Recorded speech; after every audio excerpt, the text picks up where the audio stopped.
Sir, director ಇರಲಿ, producer ಇರಲಿ, ನಾಯಕ ನಟನಿರಲಿ, ಯಾರೇ ಇರಲಿ, ಈ ಥರದ್ದು ಇನ್ಸಿಡೆಂಟ್ಗಳನ್ನ ಮಾಡೋದು ಅಥವಾ ಒಂದು ಒಂದು ಉನ್ನತ ಸ್ಥಾನಕ್ಕೆ ಬೆಳೆದು ನಿಂತಾಗ, ಅದು ಒಂದು ಸಮಾಜದಲ್ಲಿ ಒಂದು ಜನಪ್ರಿಯ ನಟನಾಗಿ ಬೆಳೆದು ನಿಂತಾಗ, ಅದು ಡೈರೆಕ್ಟರ್, ಪ್ರೊಡ್ಯೂಸರ್, ನಾಯಕರು ಯಾರೇ ಇರಲಿ, ಈ ಥರದ್ದು ಹೆಂಗೆ ಪ್ರತಿಯೊಂದು ಹೆಜ್ಜೆನ ಹೆಂಗೆ ಇಡಬೇಕಾಗತ್ತೆ, ಎಷ್ಟು ಎಚ್ಚರಿಕೆಯಿಂದ ಇಡಬೇಕಾಗತ್ತೆ, ತಾವೇನು ಹೇಳ್ತೀರಿ ಅಂತ? ಒಂದು ಸಿನಿಮಾಗೆ ಮೂಲ ಕಾರಣ ನಿರ್ಮಾಪಕರು ಬಂಡವಾಳ ಹಾಕ್ತಾರೆ, ನಿರ್ದೇಶಕರು ಸಿನಿಮಾ ತೆಗಿತಾರೆ, ಯಾರೇ ಆಗಿರ್ಬೋದು, ಪ್ರೊಡ್ಯೂಸರು, ಡೈರೆಕ್ಟ್ರು.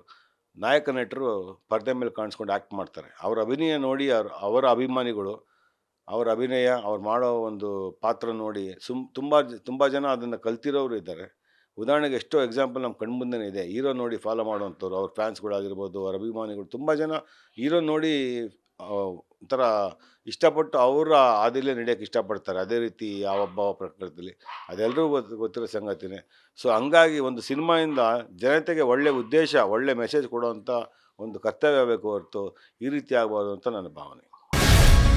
ಗ್ಯಾರಂಟಿ ನ್ಯೂಸ್, ಸುದ್ದಿ ಖಚಿತ, ನ್ಯಾಯ ನಿಶ್ಚಿತ.